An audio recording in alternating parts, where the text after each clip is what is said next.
নমস্কার। 7 অ্যাভেক নিউজ নেটওয়ার্কে আপনাদের সকলকে স্বাগত জানাচ্ছি।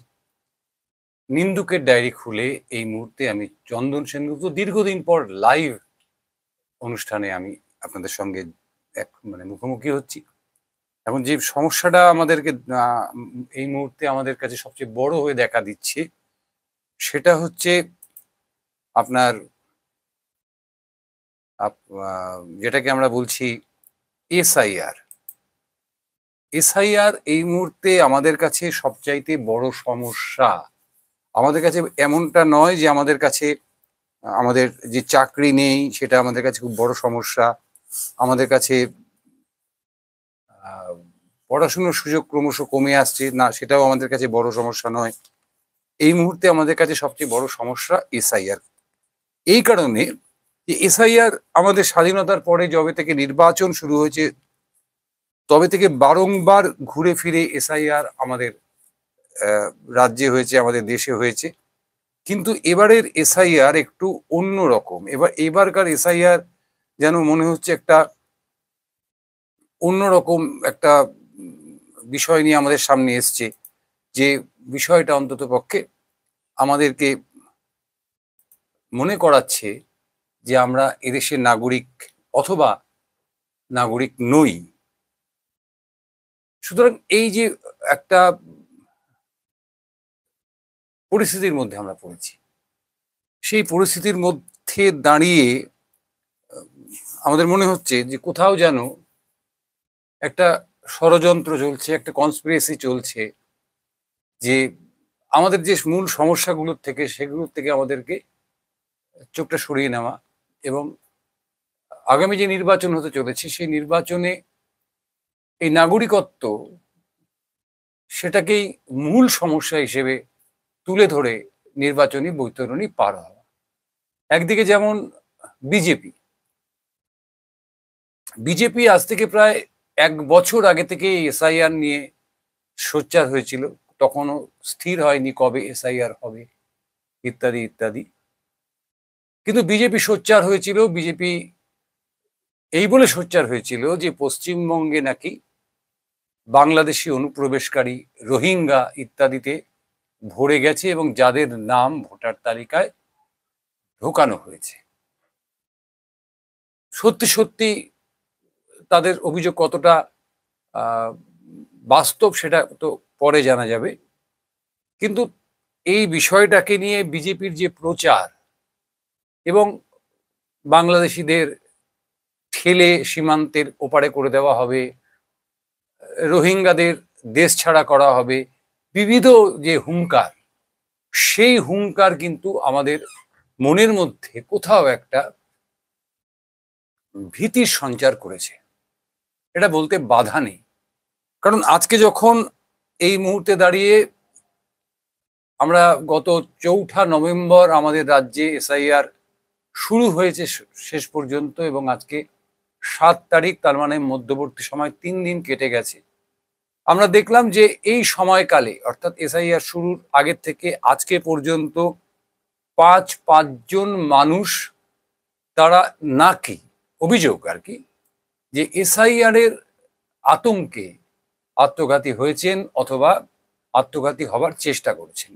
শুরু হয়েছিল আগরপাড়া দিয়ে, প্রদীপ কর আপনারা সবাই জানেন, এবং সেখানে তৃণমূল কংগ্রেস জাস্টিস ফর আরজি কর এই যে স্লোগানটা, জনপ্রিয় স্লোগানটাকে নকল করে জাস্টিস ফর প্রদীপ কর স্লোগান দিয়ে ইতিমধ্যেই ব্যারাকপুর মহকুমা জুড়ে মিছিল সেরে ফেলেছে।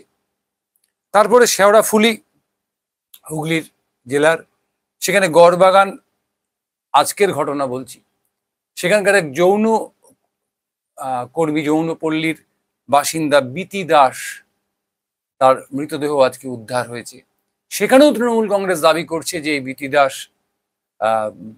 তিনি এসআইআর এর ভয়ে আত্মঘাতী হয়েছেন। সত্য মিথ্যে আমাদের জানা নেই। দক্ষিণ 24 পরগনার কুলপির ডোলা গ্রামে শাহাবুদ্দিন পাইক, একই ধরনের অভিযোগ তার মৃত্যুর পরে উঠে এসছে। বীরভূমের সাঁইথিয়ার বিমান প্রামাণিক, এখানে একটা মজা রয়েছে, মানে মজা বলবো না, অত্যন্ত দুঃখজনক একটা ঘটনা রয়েছে। অর্থাৎ এই বিমান প্রামাণিক 2002-এর ভোটার লিস্টে তার নাম ছিল, কিন্তু সেখানে বিমান প্রামাণিক পাল অর্থাৎ পদবিতে একটা গন্ডগোল ছিল। সেই ক্ষেত্রে অভিযোগ করা হচ্ছে তিনি নাকি এই কারণেই আত্মঘাতী হয়েছেন ইত্যাদি ইত্যাদি, আমাদের জানা নেই। এবং জলপাইগুড়ির ধূপগুড়ির বাঘাড়িয়া গ্রাম পঞ্চায়েতের লালুরাম বর্মন, এই যে এতগুলো নাম বললাম, এই যে বিজেপি প্রথমেই যে দাবিটা করেছিল যে আমাদের এই বাংলার নাকি হাজার হাজার মানুষ, এবং গত কয়েকদিন আগেও আগরপাড়ায় এই প্রদীপ করের মৃত্যুকে কেন্দ্র করে no S I R no vote slogan তুলে বিজেপির যে মহা মিছিল আমরা দেখলাম, সেখানেও আমরা বিজেপির বিরোধী দলনেতা অর্থাৎ বিজেপির যে কনস্টিটিউশন, বিজেপির যে গঠনতন্ত্র, তাতে বিজেপির রাজ্য সভাপতি সমমর্যাদা সম্পন্ন বিরোধী দলনেতা শুভেন্দু অধিকারীর গলায় শুনলাম যে 1 লক্ষ থেকে 1,20,000 মানুষের নাম নাকি বাদ যাবে। এখানেই আমাদের প্রশ্নটা উঠে যাচ্ছে যে এই এসআইআর কে কেন্দ্র করে কি আদতে রাজনীতি চলছে? আদতে কি রাজনীতি চলছে? কারণ দেখুন, এই যে ঘটনাটা ঘটছে আমাদের রাজ্যে, আমাদের যে ভোটার ছিল 2002 সাল, অর্থাৎ আমরা যে সালটাকে ভিত্তি ধরে আমরা এই এসআইআর করতে নেমেছি বা এসআইআর এর মুখোমুখি হচ্ছি, 2002 সালে আমাদের রাজ্যের মোট ভোটার ছিল 4,58,00,000। আজকে 23 বছর পরে 2025 সালের যে ভোটার তালিকা প্রকাশিত হয়েছে, যার ভিত্তিতে এসআইআর হচ্ছে, সেখানে ভোটারের সংখ্যা গিয়ে দাঁড়িয়েছে 7,64,00,000, অর্থাৎ 3,06,00,000 ভোটার বৃদ্ধি হয়েছে। তো যারা পরিসংখ্যানবিদ, যারা সেফোলজিস্ট, যারা ভোট নিয়ে কাজকর্ম করেন, তারা বলছেন যে এই সংখ্যা যে বৃদ্ধি হয়েছে এটা খানিক অস্বাভাবিক, অর্থাৎ এত ভোটার এই বছরের মধ্যে বাড়াটা একটু অস্বাভাবিক। এখানে আমি মুখ্যমন্ত্রীর একটা কথা আপনাদেরকে উল্লেখ করতে চাই। মুখ্যমন্ত্রী উষ্মা প্রকাশ করেছিলেন যে তার যে অঞ্চল, অর্থাৎ মানে আমার ভবানীপুর, সেই ভবানীপুর নিয়ে মুখ্যমন্ত্রী উষ্মা প্রকাশ করেছিলেন যে তার যে বিধানসভা কেন্দ্র, সেই বিধানসভা কেন্দ্র আউটসাইডারদের মানে উপস্থিতিতে ভরে যাচ্ছে। এখন এই আউটসাইডার কারা? ভবানীপুরে আউটসাইডার কারা হতে পারে? বন্ধুরা, একটা কথা মাথায় রাখতে হবে যে বাঙালির সংখ্যা, আমি জানি না কেন আমাদের কেন্দ্রীয় সরকার, যাদের উপর দায়িত্ব যে সেন্সাস করার অর্থাৎ জনগণনা করার, তারা 2011 সালের পর থেকে প্রত্যেক বছর জনগণনা হওয়ার কথা, 2011 সালের পরে আর তারা জনগণনা করে উঠতে পারেননি। বাঘ গণনা হয়েছে, গরু গণনা হয়েছে, কিন্তু মানুষ গোনা হয়নি। তো আমি যদি 11 সালটাকেই ভিত্তি ধরি, যদিও আমাদের কাছে একটা প্রাথমিক হিসেব আছে, কারণ ভোটার সংখ্যা যেভাবে বাড়ে, ভোটার লিস্টের সংখ্যা যেভাবে মানে ভোটার সংখ্যা যেভাবে বাড়ে, তার সঙ্গে সমানুপাতিক হারে যারা এই মানুষ নিয়ে কাজ করেন, যারা সমাজ বিজ্ঞান নিয়ে কাজ করেন, তারা একটা হিসেব দিতে পারেন যে এই মুহূর্তে দেশের জনসংখ্যা কত, এই মুহূর্তে রাজ্যের জনসংখ্যা কত ইত্যাদি। কিন্তু আমরা যদি পরিষ্কার করে শুধুমাত্র সরকারি নথির হিসেব করি, তাহলে দেখব যে বাঙালি কিন্তু ক্রমশ ভারতবর্ষের সংখ্যালঘু হচ্ছে। বাঙালি বলতে কিন্তু শুধু হিন্দু বাঙালি বোঝায় না, বাঙালি বলতে মুসলিম বাঙালিকেও বোঝায়। তার মানে হিন্দু মুসলিম উভয়ই সংখ্যা বাংলা আমাদের এই দেশে কমছে। 1981 সালের যে জনগণনা, সেই জনগণনার দেখা গেছিল যে এই দেশের যে মোট জনসংখ্যা, তার 8.19% ছিল হচ্ছে বাঙালি, যারা বাংলা ভাষায় কথা বলে, হিন্দু বা মুসলিম। সেটা 2001 সালে এসে দাঁড়ালো, আমি মধ্যবর্তী সময়টাকে বাদ দিলাম, সেটা 2001 সালে এসে দাঁড়ালো, অর্থাৎ 10 বছর 20 বছর পরে এসে দাঁড়ালো 2091 সালে। হিসেবটাও আমি আপনাদের দেই, 2091 সালে দাঁড়ালো 8.30%, সামান্য বাড়লো, এটা আমরা আগের দিন আলোচনা করেছিলাম।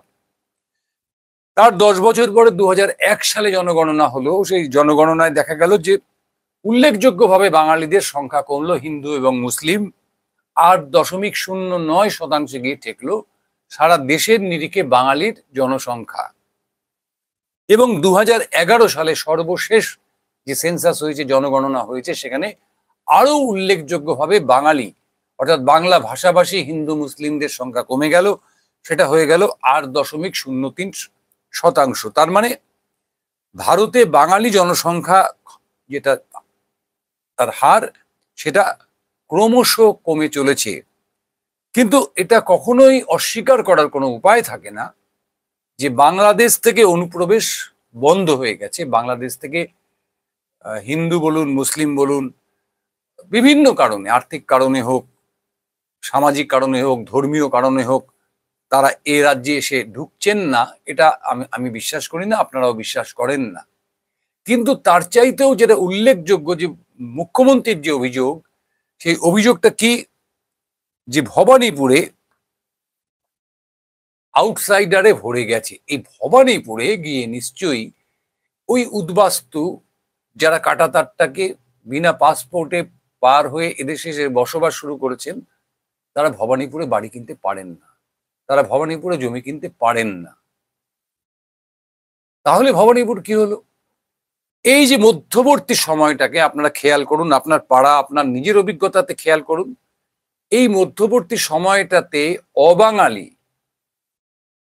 একেবারে অবাঙালি যারা হিন্দি ভাষী বা অন্যান্য ভাষাভাষী আমাদের ভারতবর্ষের মানুষ, যারা আমাদের পশ্চিমবঙ্গে চিরটাকাল ছিলেন, কিন্তু তারা কোনো কালেই পশ্চিমবঙ্গকে স্থায়ী বসবাসের জায়গা বলে মনে করেননি। তারা পশ্চিমবঙ্গে ব্যবসা করেছেন, তারা পশ্চিমবঙ্গে বিভিন্ন কলে কারখানায় কাজ করেছেন, বিভিন্ন পেশার সঙ্গে যুক্ত থেকেছেন, কিন্তু তারা শেষ পর্যন্ত তারা যে প্রদেশের মানুষ, মূলত বিহার, উত্তরপ্রদেশ, এখন বলতে গেলে বিহার, ঝাড়খণ্ড, উত্তরপ্রদেশ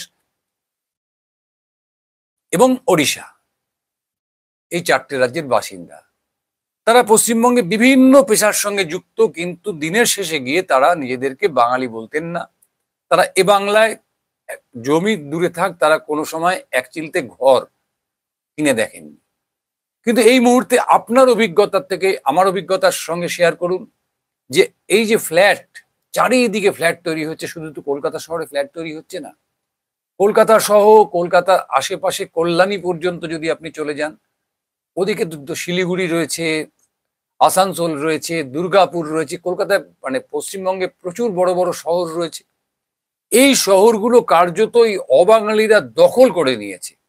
আজকে আপনি স্বয়ং রবীন্দ্রনাথ, যে রবীন্দ্রনাথকে নিয়ে আজকে এত বিতর্ক চলছে, যে রবীন্দ্রনাথের জাতীয় সঙ্গীতকে নিয়ে বিতর্ক চলছে, রবীন্দ্রনাথের বাংলাদেশের জাতীয় সঙ্গীতকে নিয়ে বিতর্ক চলছে, সেই রবীন্দ্রনাথের যে বাসস্থান জোড়াসাঁকো, সেই জোড়াসাঁকো বিধানসভা অঞ্চলে আপনি যদি যান, সেখানে গিয়ে দেখবেন যে শতকরা 70% ভোটার হয়তো অবাঙালি, এবং সেখানকার বিধায়কও অবাঙালি। আপনারা জানেন বিবেক গুপ্তা, তাকে এবার তৃণমূল টিকিট দেবে না বা দেবে, সেটা তো অন্য প্রশ্ন। এই যে বিপুল পরিমাণে অবাঙালি মানুষ, যারা এই বাংলাকে তাদের বসবাসযোগ্য বলে মনে করছেন, যেটা তারা আগে করতেন না, যারা এখানে সম্পত্তি ক্রয় করছেন, যারা এখানে ভোটের নাম তুলছেন, তাদের সংখ্যাটাও কিন্তু কম নয়, যেটা মুখ্যমন্ত্রীকে ভাবাচ্ছে। কারণ মনে রাখতে হবে, বিজেপি একসময় তৃণমূল কংগ্রেসের হাত ধরে এ রাজ্যে এসছিল, আপনারা সকলেই জানেন। এ রাজ্যে লোকসভায় তারা তৃণমূলের হাত ধরে প্রথম আসন পান। এই দমদম আসন বিজেপি দখল করেছিল তৃণমূলের হাত ধরে, কিন্তু তৃণমূলের হাত ছাড়ার পরে বিজেপি কার্যত আবার শূন্য হয়ে গেছিল রাজ্যে। সেই বিজেপি কিন্তু এই গোবলয়, অর্থাৎ এই যে সমস্ত রাজ্যগুলোর নাম বলছি, এই সমস্ত অঞ্চলে বিজেপি যথেষ্ট আধিপত্য বিস্তার করেছে। তাদের প্রত্যেকটি রাজ্যে বলতে গেলে তাদের সরকার, এবং এই যে অবাঙালি কমিউনিটি যারা এই মুহূর্তে পশ্চিমবঙ্গে বসবাস করছে, তারা যে বেশিরভাগটাই বিজেপির ভোটার, এটা স্বয়ং মুখ্যমন্ত্রী বিশ্বাস করেছেন। স্বয়ং মুখ্যমন্ত্রী মানে উপলব্ধি করতে পেরেছেন, যে কারণে তিনি আতঙ্কিত, যে কারণে তিনি আশঙ্কা প্রকাশ করেছেন তার ভবানীপুর কেন্দ্র নিয়ে। এবার আসি আমি এসআইআর প্রসঙ্গে। এসআইআর এ কিভাবে ফর্ম ফিল আপ করতে হবে ইত্যাদি ইত্যাদি এ নিয়ে আমি ছোট্ট করে আলোচনা নিশ্চয়ই করব, কিন্তু তার আগে যেটা করতে হবে যে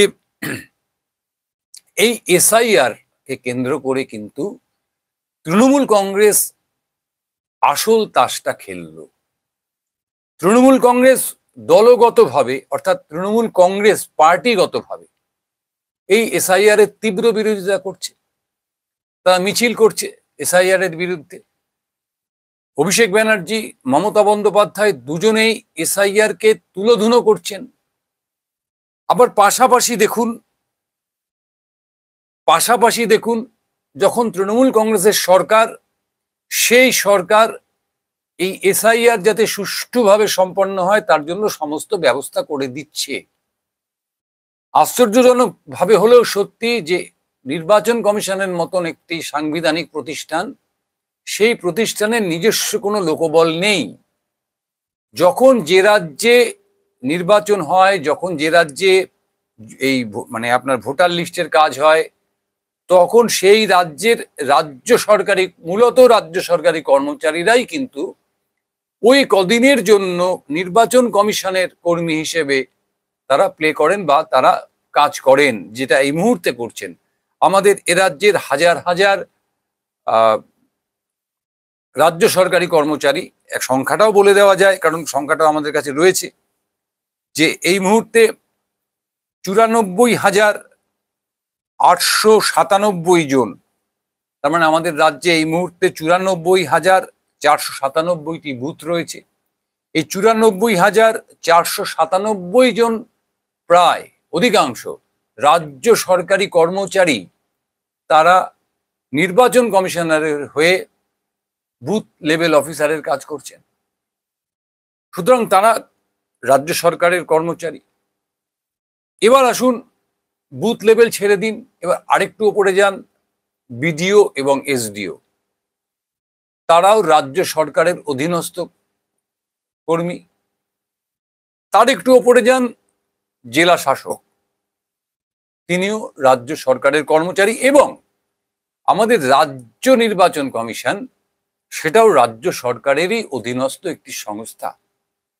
যখন যখন এই নির্বাচন বা এই সমস্ত কাজকর্মগুলো হয়, এই ভোটার তালিকার আপনার নবায়ন বা ভোটার তালিকার সংশোধন ইত্যাদি, তখন কিন্তু এরা নির্বাচন কমিশনের হয়ে কাজ করে, কিন্তু আদতে এরা রাজ্য সরকারি কর্মচারী।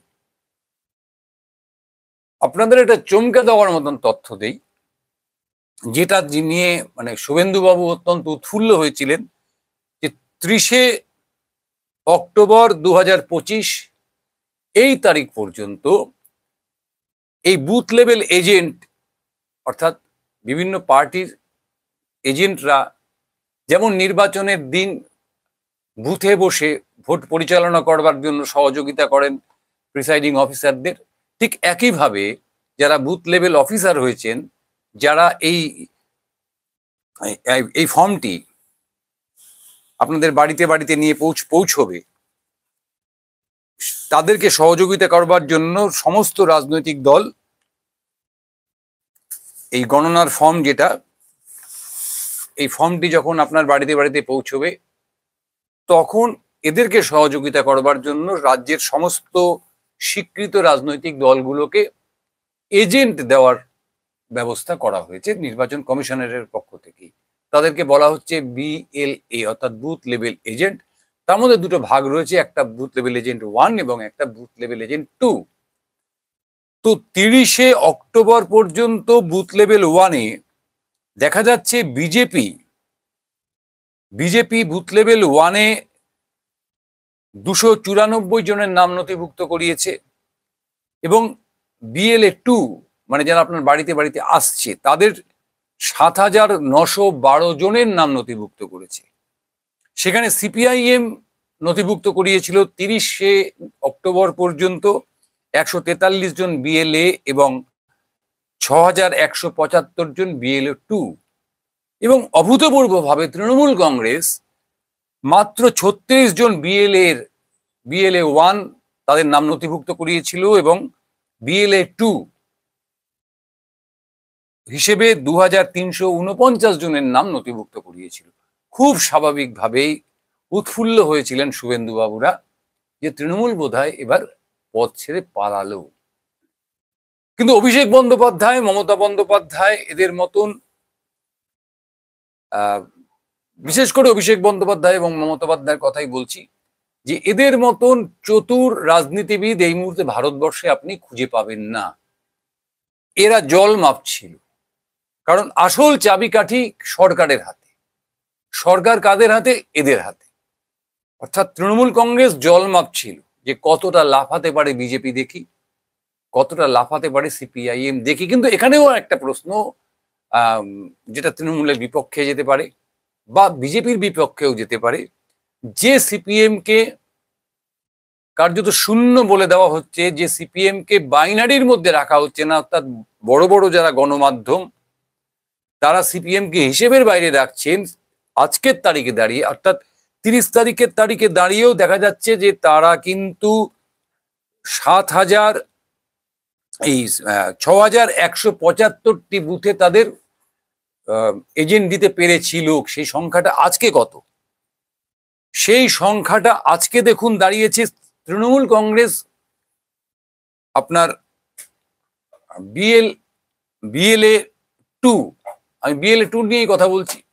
বিএলএ 2 তে এই মুহূর্তে তৃণমূল কংগ্রেসের প্রতিনিধি 35,364 জন, বিজেপির একটু বেশি 37,700 জন। কিন্তু বাস্তব অভিজ্ঞতায় গিয়ে দেখুন যে আপনার পাড়ায় পাড়ায় যখন এই আপনার এই গণনার ফর্ম দেওয়া হচ্ছে, সেই ফর্ম দেওয়ার সময় কিন্তু বিজেপির প্রতিনিধিদের কার্যত দেখতে পাচ্ছি না, যদিও সংখ্যায় বিজেপি এখনো বেশি রয়েছে।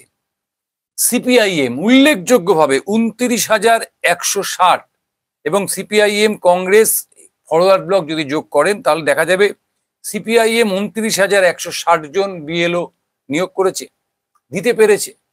কংগ্রেস 6,999টি জন বিএলও কে নিয়োগ করতে পেরেছে এবং ফরওয়ার্ড ব্লক 1,225 জন বিএলও কে নিয়োগ করতে পেরেছে। এইখানটা অত্যন্ত উল্লেখযোগ্য এই কারণে যে এই মুহূর্তে দাঁড়িয়ে সিপিআইএম যদি সংসদীয় রাজনীতির হিসেব ধরেন তাহলে সর্বত্র শূন্য। আমার রাজ্যে পশ্চিমবঙ্গে বিধানসভায় তাদের আসন সংখ্যা শূন্য, লোকসভায় তাদের আসন সংখ্যা শূন্য, বুথ লেভেলে তাদের কোনো সংগঠন আছে বলে আমরা বিশ্বাস করাটা ছেড়ে দিয়েছিলাম। কিন্তু সেখানে সিপিএম, ফরওয়ার্ড ব্লক এবং কংগ্রেস মিলে প্রায় 35,000-এরও বেশি, প্রায় 40,000-এর কাছাকাছি বুথে কিন্তু তারা বুথ লেভেল এজেন্ট দিতে পেরেছে, যেটা তৃণমূলের প্রায় সমান সমান। এখানে তৃণমূলের সুবিধাটা কি? তৃণমূল একদিকে তাদের যে সরকারি যে ব্যবস্থাপনা, সেই ব্যবস্থাপনার মধ্য দিয়ে তাদের যে রাজ্য সরকারি কর্মচারী যারা বিএলও হিসেবে কাজ করবেন, যারা বাড়ি বাড়িতে যাবেন, এই ফর্মটি আপনাকে দেবেন এবং এই ফর্মটি ফিল আপ করার পর আপনার হাত থেকে ফেরত নেবেন এবং এটা স্ক্রুটিনি হবে, এর যাবতীয় কাজটা এই রাজ্য সরকারি কর্মচারীরাই করবে। সুতরাং এই রাজ্য সরকারি কর্মচারীদের ওপর একটা প্রভাব তৃণমূল কংগ্রেস ইতিমধ্যেই ব্যাপকভাবে এদের ওপর একটা প্রভাব সৃষ্টি করেছে। সেটা নেগেটিভলি যদি ভাবেন নেগেটিভ, পজিটিভলি যদি ভাবেন পজিটিভ। অর্থাৎ নেগেটিভ কিভাবে? যে আমরা বুঝে নেব, খসড়া ভোটার তালিকা বেরোনোর পরে তোমাদেরকে বুঝে নেব। যত বড় সিপিএমই হোক না কেন, যিনি বুথ লেভেল অফিসারের কাজ করছেন, একজন সরকারি কর্মচারী, তিনি ডিএ পাচ্ছেন না বলে সরকারের ওপর যতই বিরক্ত হন না কেন, শোকজ হওয়া বা চাকরি চলে যাওয়ার মতন পরিস্থিতিতে পড়ার জন্য তারা কিন্তু কেউ প্রস্তুত নন। সুতরাং আমাদেরকে এটা বিশ্বাস করতে হবে এবং এটা বিশ্বাসযোগ্য জায়গায় নিয়ে যেতে হবে যে এই যে কাজটা হবে, এই ফর্মটা যখন আপনি ফিল আপ করবেন, কিভাবে ফিল আপ করবেন আমি সবার শেষে আপনাদের অবশ্যই দেখিয়ে দেব। মাঝখানে বলে রাখি, যদি আমাদের এই অনুষ্ঠান আপনাদের ভালো লাগে তাহলে অবশ্যই আমাদের চ্যানেলটাকে কিন্তু সাবস্ক্রাইব করতে ভুলবেন না, কারণ এমন অনেক তথ্য আপনাদের সামনে আমরা তুলে ধরি যেগুলো বড় চ্যানেলে তো পাবেনই না, অন্যান্য চ্যানেলের কথা বাদ দিন, সেগুলো আমি জানি না। এই যে যখন খসড়া ভোটার তালিকাটা তৈরি হবে তখনও কিন্তু এরাই কাজ করবে, এটা আমাদেরকে মাথায় রাখতে হবে। অর্থাৎ প্রশাসনিকভাবে তৃণমূল কংগ্রেস 100 গুণ এগিয়ে গেল। অর্থাৎ সিপিএম এবং তৃণমূল বিজেপির থেকে প্রশাসনিকভাবে, কেননা কেন্দ্রীয় সরকারের অধীনে এই কাজটা হওয়া সত্ত্বেও, অর্থাৎ নির্বাচন কমিশন কেন্দ্রীয় সরকারের অধীন হওয়া সত্ত্বেও, যেহেতু আমাদের ভারতের সংবিধানে নির্বাচন কমিশনের মতন একটা সাংবিধানিক প্রতিষ্ঠানের কোনো কর্মী শক্তি নেই, তাদের সম্পূর্ণ নির্ভর করতে হয় যে রাজ্যে কাজটা হচ্ছে সেই রাজ্য সরকারের উপর। সুতরাং সেই রাজ্য সরকারের একটা প্রভাব সেই কাজে, যে কাজই হোক না কেন, সেই কাজের থেকে যায়। আপনারা ভোটের সময়ও দেখেছেন কেন্দ্রীয় বাহিনী আসলেও সেই কেন্দ্রীয় বাহিনীর কি হাল হয়, কারণ কেন্দ্রীয় বাহিনী নিয়ন্ত্রণ করেন আমাদের রাজ্য পুলিশ। দু নম্বর হচ্ছে যে এই যে 35,000 সংখ্যাটা আপনারা শুনছেন, টিএমসি এই মুহূর্তে 35,364 জন BLA 1 তাদেরকে রাস্তায় নামিয়েছে। সংখ্যাটায় 4 গুণ 5 গুণ আপনার পাড়াতেই আপনি টের পাবেন। যখন BLO আসছে কার্যত তৃণমূল কর্মীদের দ্বারা পরিবৃত হয়ে আসছে, এবং মানে বিভিন্ন জায়গার থেকে বেআইনিভাবে অভিযোগ উঠে আসছে, অর্থাৎ বেআইনি কাজের অভিযোগ উঠে আসছে, যে তৃণমূল কোথাও তাদের নেতাদের বাড়ির থেকে আপনার এই গণনার ফর্ম, যেটা এনুমেরেশন ফর্ম, সেটাকে তারা বিলি করছে, কোথাও বেসরকারি স্কুলের থেকে সেটাকে বিলি করা হচ্ছে। অথচ নির্বাচন কমিশন বলছে যে প্রত্যেকটি ভোটারের বাড়িতে গিয়ে ভোটারের সঙ্গে দেখা করতে হবে এই BLOদের। কিন্তু তৃণমূল কংগ্রেসের প্রবল চাপ এই বিষয়টাকে সম্ভব হতে দিচ্ছে না, এবং পাশাপাশি CPIM এবং বিজেপির যে শক্তি, সেই শক্তি সেটাকে প্রতিহত করতে পারছে না। সুতরাং এই ফর্ম ফিল আপের ক্ষেত্রে, এই ফর্ম বিলির ক্ষেত্রে তৃণমূল কংগ্রেস যে একটা বিপুল অ্যাডভান্টেজ নিচ্ছে, এটা কিন্তু বলার অপেক্ষা রাখে না। এবং এই যে ধরুন তৃণমূল কংগ্রেসের থেকে এই মুহূর্তে বিজেপির যে ভোটের অঙ্ক, সেই অঙ্ক 40 লাখ 45 লাখের একটা ফারাক আমরা যেটা অঙ্ক করে পাচ্ছি সর্বশেষ লোকসভা নির্বাচনের নিরিখে। এবং বিজেপি যেটা বলছে যে প্রায় 1 কোটি ভোট বাদ যাবে, 1 কোটি ভোটারের নাম বাদ যাবে, তাহলে বিজেপি আশা করছে যে এই যে মানে ডিফারেন্সটা, সেটা বিজেপির পক্ষেই যেতে পারে। অর্থাৎ এই যে 1 লক্ষ ভোটারের নাম যদি বাদ দেওয়া যায় কোনোভাবে, তাহলে বিজেপির সঙ্গে তৃণমূলের যে ফারাক, ভোটের ফারাক, সেই ফারাকটা মুছে যেতে পারে। কিন্তু বিজেপির মনে রাখা উচিত যে বিজেপি এ রাজ্যে এখনো পর্যন্ত পজিটিভ ভোট তৈরি করতে পারেনি, অর্থাৎ নিজস্ব ভোট ব্যাংক, সেটা বিজেপি তৈরি করতে পারেনি। তাহলে বিজেপি এত ভোট পাচ্ছে কোথার থেকে? বিজেপি এত ভোট পাচ্ছে কোথার থেকে? Negative vote.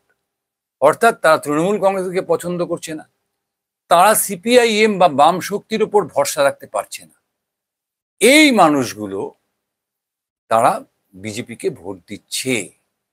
কিন্তু গত 1 বছর ধরে লাগাতার এই শুধুমাত্র SIR কে নিয়ে যে বাঙালি বিরোধী একটা প্রচার বিজেপি চালিয়েছে, জানি না আমি এটা মানে কার মস্তিষ্ক প্রসূত, অথবা আমার এই ছোট মাথায় ঢুকছে না, হয়তো আমার বুদ্ধি কম বলে ঢুকছে না, হয়তো এটা কতটা বিজেপির পক্ষে যাবে। এই সজল ঘোষ সেদিনে যে রবীন্দ্র বিরোধিতা করলেন, রবীন্দ্রনাথকে ছোট করলেন, খাটো করলেন, আমার সোনার বাংলা আমি তোমায় ভালোবাসি এই গানটিকে নিয়ে, এটা বিজেপির পক্ষে কতটা যেতে পারে সেটা নিয়ে একটা মূর্খও প্রশ্ন তুলবে না। আজকে মতুয়া ভোট, এটা নিয়ে আমরা আজ থেকে 15 বছর আগে খুব একটা ভাবতাম না, বাঙালিদের ভাবতে হতো না। মতুয়াদের মতন আছে তারা ভোট দেন, রাজবংশীদের মতন আছে তারা ভোট দেন, সাঁওতালদের মতন আছেন তারা ভোট দেন। কিন্তু আজকে এরা প্রত্যেকে আলাদা আলাদা আইডেন্টিটি নিয়ে ভোটের আসরে নেমেছেন। এবং আপনারা সবাই খবর পাচ্ছেন যে কিভাবে মতুয়া ভোটকে নিয়ে রাজনীতি হচ্ছে, কিভাবে রাজবংশী ভোটকে নিয়ে রাজনীতি হচ্ছে, কিভাবে আদিবাসী ভোটকে নিয়ে রাজনীতি হচ্ছে। এবং সেই রাজনীতির জাঁতাকলে কিন্তু আলটিমেটলি আমার মনে হচ্ছে ফেসে যাচ্ছে বিজেপি। কারণ তারা বলছে যে তাদের যে অঙ্ক ছিল, অর্থাৎ সিএএ, যেটাকে পরিত্যাগ করেছে বাংলার মানুষ, তারা সিএএ ক্যাম্প করছে। একটা রাজনৈতিক দল কিভাবে সিএএ ক্যাম্প চালাতে পারে একটা রাজ্যের মধ্যে? একটা রাজনৈতিক দল, কোনো সরকার নয়। এটাই তো একটা বড় প্রশ্ন।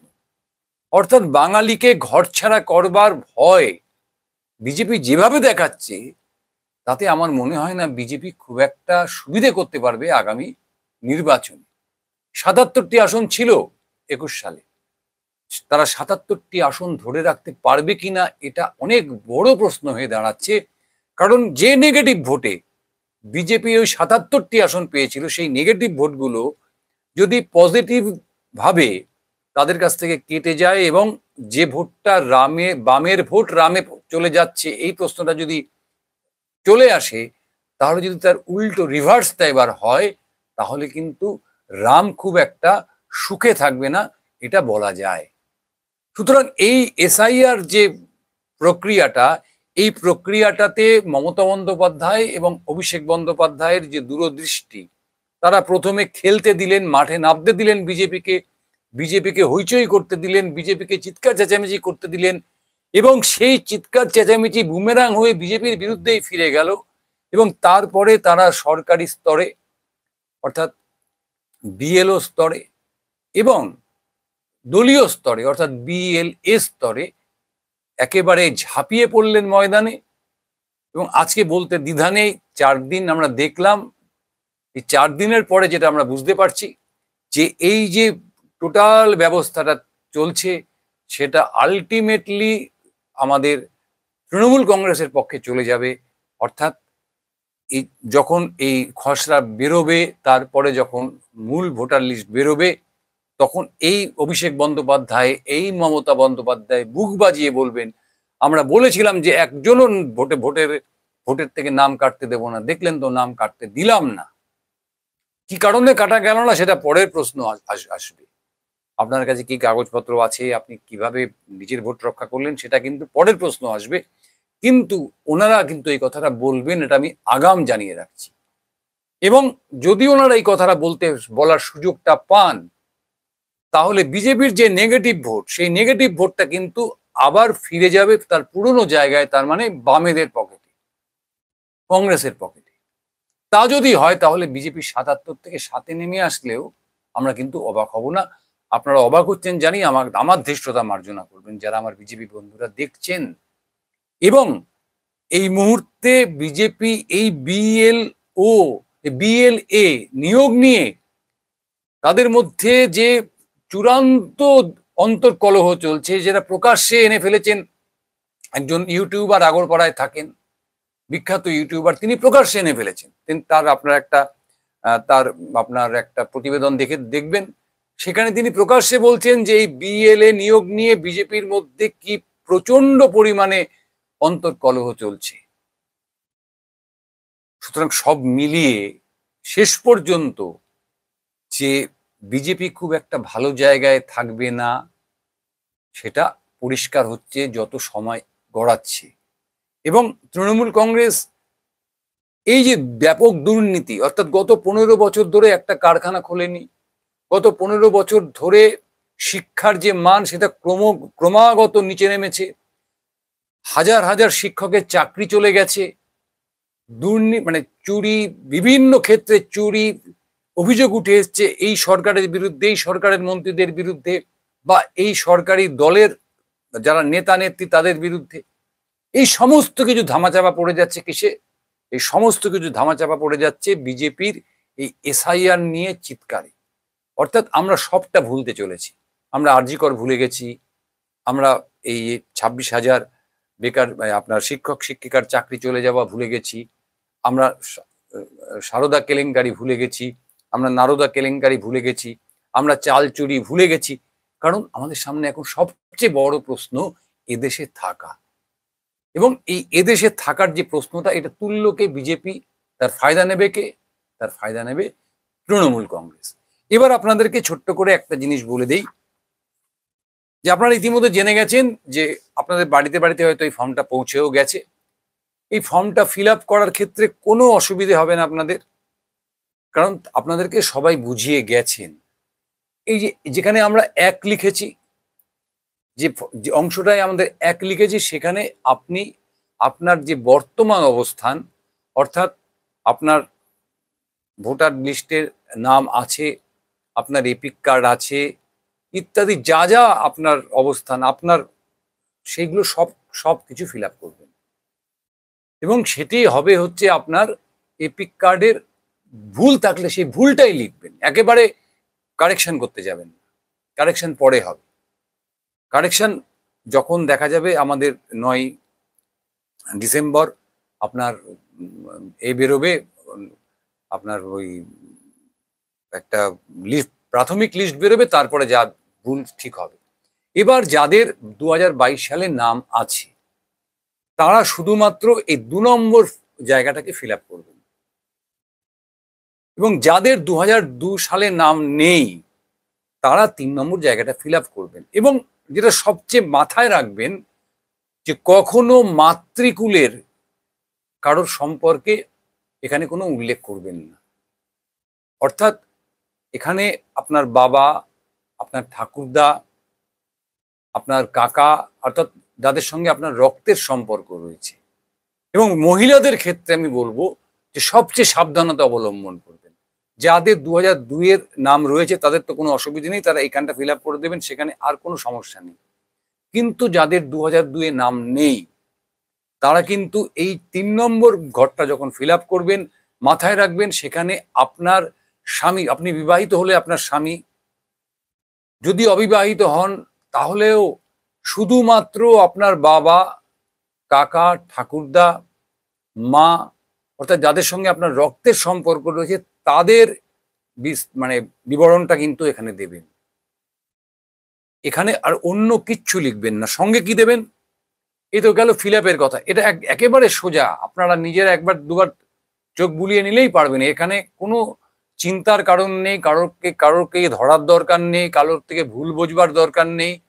শুধু মাথায় রাখবেন যে যদি বানান ভুল থেকে থাকে ভোটার লিস্টে, এপিক কার্ডে, অর্থাৎ আপনার ভোটার কার্ডে, সেই বানান ভুলটাই ব্যবহার লিখবেন, শুদ্ধ করবেন না। শুদ্ধ করলে বিপদে পড়তে পারেন। 2 নম্বর যেটা আপনাদের দেখিয়ে দিচ্ছি, সেটা হচ্ছে ইতিমধ্যেই আপনার নির্বাচন কমিশন 2002-এর ভোটার লিস্ট ইন্টারনেটের মাধ্যমে আপনাদের ঘরে ঘরে পৌঁছে দিয়েছে। সেখান থেকে কোনো, আপনার যদি বাড়িতে কম্পিউটার থাকে তাহলে বাড়িতে, অথবা কোনো সাইবার ক্যাফেতে গিয়ে আপনার যে পার্টে ভোটার আপনার নাম রয়েছে, অর্থাৎ এই যে পার্টে আপনার ভোটার নাম রয়েছে, অর্থাৎ আমি যেটা দেখাচ্ছি সেটা হচ্ছে 135 পানিহাটি বিধানসভার অংশ নাম্বার 81। এই প্রথম পাতাটি প্রিন্ট আউট নেবেন, যেখানে আপনার অংশটা লেখা থাকবে যে আপনি কোথাকার বাসিন্দা। যেমন ধরুন এখানে লেখা রয়েছে 5 নম্বর মহাজাতিনগর, এবং একটা অংশ, এবং 5 নম্বর মহাজাতিনগর পুরোটা। এখানে আপনার মানে ভোটার হিসেবে আপনার পরিচয়ের ডিটেলটা এই পাতায় থাকবে। এটা প্রথম পাতা, এটার একটা প্রিন্ট আউট নেবেন, এবং তারপরে আপনার নাম যেখানে রয়েছে সেই পাতাটার একটা প্রিন্ট আউট নেবেন, এবং সেটা কিন্তু এই যে এনুমারেশন ফর্ম তার সঙ্গে এনক্লোজ করে নির্বাচন কমিটি, যারা বিএলও আসবেন, তার হাতে তুলে দেবেন। এবং এইখানে যা নাম আছে আপনার, যেরকম বানান আছে আপনার, ঠিক তাই লিখবেন, কোনো অন্যথা করবেন না যে না বানানটা ঠিক করে দেই। এবং যদি এটা বাংলায় থেকে থাকে আপনার, তাহলে আপনি বাংলাতেই ফিল আপ করবেন। যদি কারো কাছে ইংরেজিতে গিয়ে আপনারা পেয়ে থাকেন, তাহলে আপনার ইংরেজি করবেন, কোনো অসুবিধে নেই। কিন্তু এখানে কোনো চেঞ্জ করবেন না, নাম বানান চেঞ্জ করবেন না। এই যে সিরিয়াল নাম্বার আছে আপনার, এই পাশে সিরিয়াল নাম্বার কোনোভাবে চেঞ্জ করবেন না। বাবার নাম চেঞ্জ করবেন না, বা অভিভাবকের নাম চেঞ্জ করবেন না। যা আছে সেটা যদি ভুল থেকে থাকে সেই ভুলটাই আপনারা কিন্তু ফিল আপ করবেন, তা না হলে বিপদে পড়তে পারেন। একেবারে শেষে বলি যে এই সমস্ত পেরিয়ে আমাদের আগামী বছর মে জুন মাসে অবশ্যই ভোটের লাইনে দাঁড়াতে হবে। ভোটের লাইনে দাঁড়াবার আগে আমরা অবশ্যই একবার ভাববো যে আমাদের বাঙালিদের জন্য কে ভাবে, কারা ভাবে, এবং সেই ভাবনাটাকে যাতে আমরা মানে দিনে দিনে আরো মজবুত করতে পারি, এই আগামী কয়েক মাসের মধ্যে আরো মজবুত করতে পারি, তার জন্য অবশ্যই 7 নিউজের দিকে নজর রাখুন। 7 নিউজ আপনাদের এই ভাবনা মজবুত করার জন্য যা রসদ, সেই রসদ অবশ্যই সাপ্লাই করবে। আপনারা সকলে খুব ভালো থাকবেন। অন্ততপক্ষে এসআইআরটা আপনাদের জীবনে নির্বিঘ্নে কেটে যাবে এই আশা করব, এবং আবার দেখা হবে আগামী পর্বে। ততক্ষণ শুভরাত্রি। জয় হিন্দ।